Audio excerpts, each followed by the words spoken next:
Assalamualaikum dan salam sejahtera semua.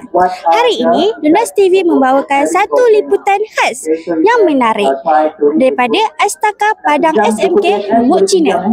Sempena satu program iaitu Boots and Cakes Picnic 2025. Program wisata ini cukup menarik. Setiap peserta hadir dengan kek istimewa dan 2 buah buku kegemaran mereka untuk dikongsi. Suasana memang meriah dengan pendaftaran, susun atur kek dan buku serta gelak tawa warga sekolah.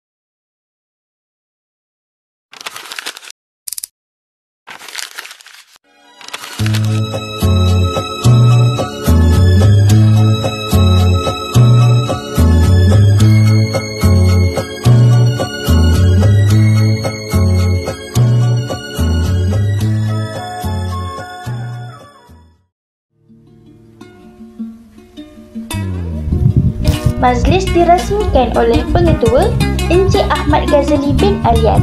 Diikuti sesi perkongsian buku sambil menikmati kek dan cabutan bertuah.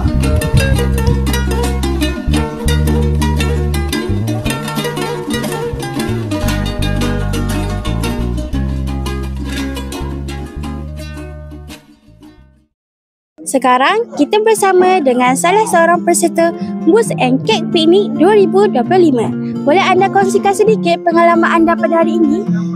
Pada hari ini, program ini memberikan saya rasa gembira kerana program ini pertama kali diadakan di sekolah SMK Lubuk Cina, dan dia memberikan suasana yang menarik, unik kerana suasana kita macam di tepi pantai. Seperti piknik duduk ni tapi di padang sekolah. Lebih menarik lagi dia membuat ada kek dan membaca buku, menarik minat pelajar untuk membaca buku lebih dalam lagi. Itu saja, terima kasih. Sekarang kita bersama pula dengan salah seorang guru. Cikgu, apakah pandangan cikgu tentang program ini?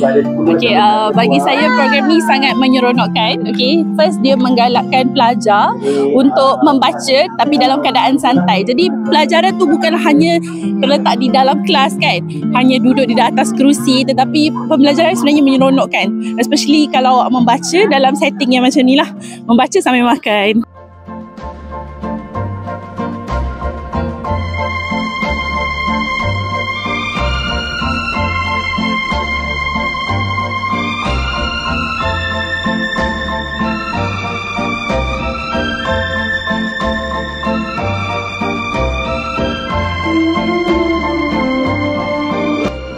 Kami di Lunas TV berharap agar Boots and Cakes Picnic ini bukan sahaja menjadi kenangan manis buat semua peserta, tetapi juga menyemarakkan lagi minat membaca dalam kalangan warga SMK Lubuk Cina.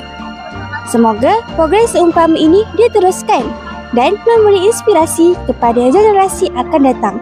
Sekian daripada saya, Nur Hashimah binti Hasdi.